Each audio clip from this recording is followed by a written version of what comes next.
ľudia, takže čaute a vitajte pri novom videu dnes opäť zo Squadbusters.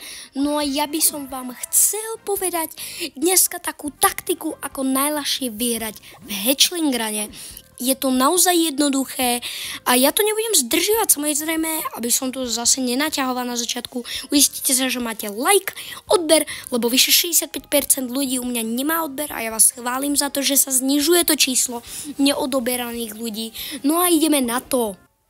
Predtým, než vysvetlím stratégiu, by som vám chcel povedať, že Hatchlingrun končí hneď za pár dní, takže vážne snažte sa, lebo 2 dní do konca Hatchlingrunu a aspoň jeden skin podľa mňa každý musí mať. Aspoň jeden skin.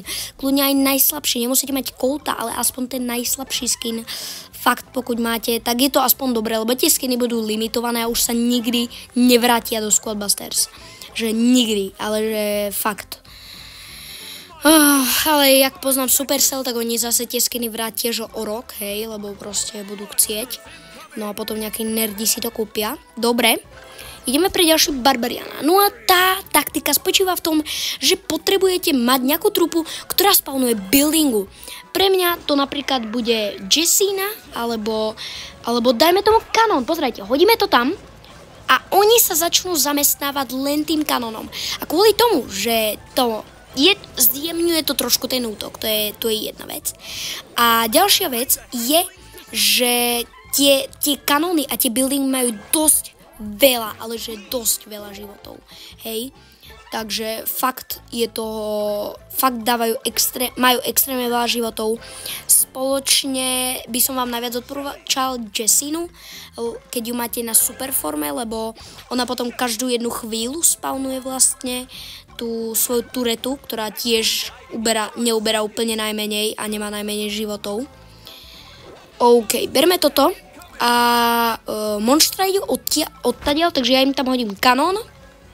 OK, teraz si dáme naspäť chicken. Oni sa tam zatiaľ zamestnávajú hentým. OK, nie, tam bol Jessina, ja som si to nevšimol. Rýchlo na nich. Samozrejme, jedna ďalšia vec, útočte s nejakým priateľom, lebo to fakt potom úplne jednoducho dáte hociakú waveu. OK, nám tam útočí teraz Kaiju na náš save. Ideme ho zabiť. Patrne. OK, myslím si, že toto bolo úplne jednoduché. Samozrejme, tak ako som hovoril v minulom videu, oni to o mnoho zjednodušili, že 1. a 4. wave je ľahšia. OK, bereme Hogridera, Hogrider by bol super. No a hodilo by sa nám získať Jessina. Jessina by teraz bola extrémne dobrá, keby sme získali. OK. Dobre. Toto. Nádhera. Vraciame sa naspäť. OK, dobre. Kanón, ten znova použijeme na monštra. OK, máme koníky. Switchneme a nič. Dobre, bereme Hogridera. Švihneme tam znova kanón. Oni sa s ním znova začnú zaoberať, vidíte. Akože, keď je takto veľa monštier, tak to nedá. Ale zdrží to. A to je stále lepšie ako nič. Preto používajte Beu. Bea je veľmi dobrá, dokáže dávať splash damage s jej včielkami. Bea sa naozaj vyplatí na túto vec. To isté aj Jessie. Takže uvidíme, dobre, ideme znova zbierať kuriatka. Pokiaľ sa vám páčil tento game, tak určite dajte like a napíšte mi do komentáru, že aké video by som mal vydať na budúce, lebo môžem ešte stihnúť z Hatchlingrunu nejaké natočiť, keď sa mi bude chcieť.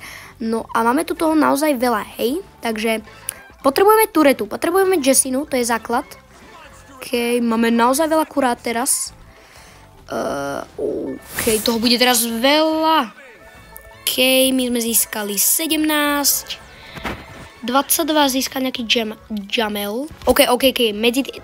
Títo roboti sú najťažší na zabitie.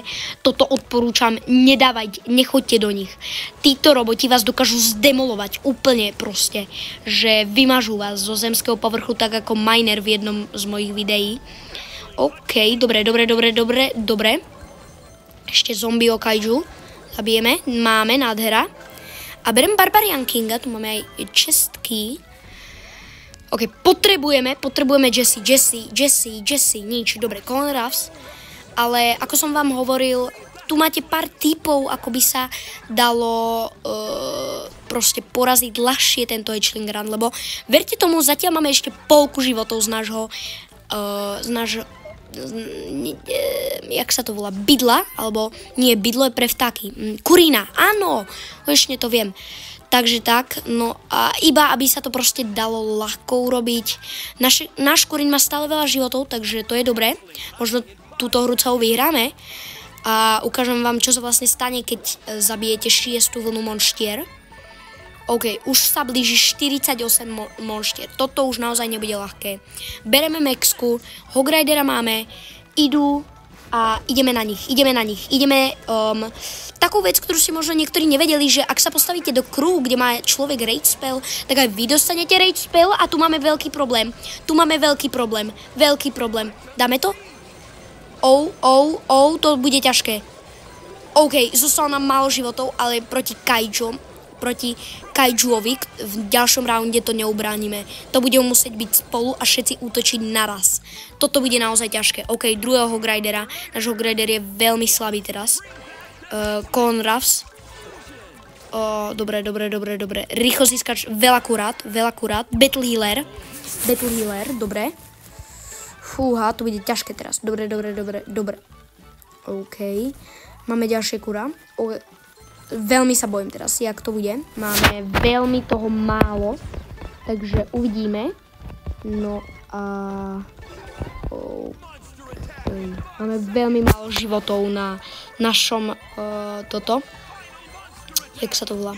Znova kurín, áno. Dobre, Jesse bereme. Rage spell, dáme to na Buga. Ideme na nich. Nezdržiavať sa vôbec ničím. Furnace. O nie, toto je veľký problém. Rýchlo do strelu, rýchlo brániť. Nevadí. Preto hovorím, musíte mať nejakú rezervu HPčok do ďalšieho kola. No, myslím si, že tieto typy boli také, že by sa vám mohli hodiť do nejakých hier, aby som si tu možno ešte mohol pokupovať niečo.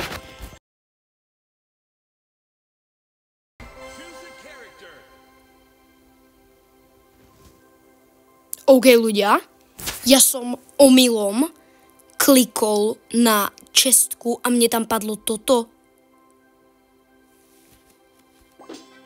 8 Barbarian Kingov. 8. OK, toto je veľmi špeciálne, to chcem ešte skúsiť. OK, bereme toto. Barbarian Kinga.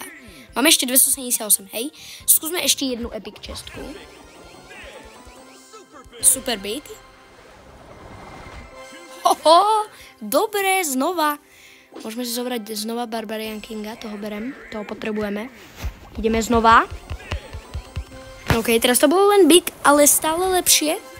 Choose charakter. Potrebujeme upgradeovanie, takže berem Royal Kinga. Nádhera. Ešte môžeme kúpiť dve tieto čestky. Big znova. Choose charakter Barbarian King. Prečo som povedal? No to je jedno. Dobre. Znova epic čestka. Nádhera. Big. Charakter. Čo sa stane, ak vyberiem Leona? Ono mi to premení na veci? Jo, premení mi to na star tokeny. Ok, 5 star tokenov. Bolo asi všetko. Dobre. Tu si kláňame rewardu v páse. Ešte si poupgradeíme Barbarian Kinga. Nádhera. A samozrejme aj star chestku budeme mať na budúce, čo si upgradenúť. Takže sa veľmi teším. OK. No a v dnešnom videu to bolo asi odo mňa všetko. No a pokiaľ sa vám toto video páčilo, tieto rady, nezabudnite dať like, odber pre viac Squadbusters videí. No a my sa vidíme na budúce.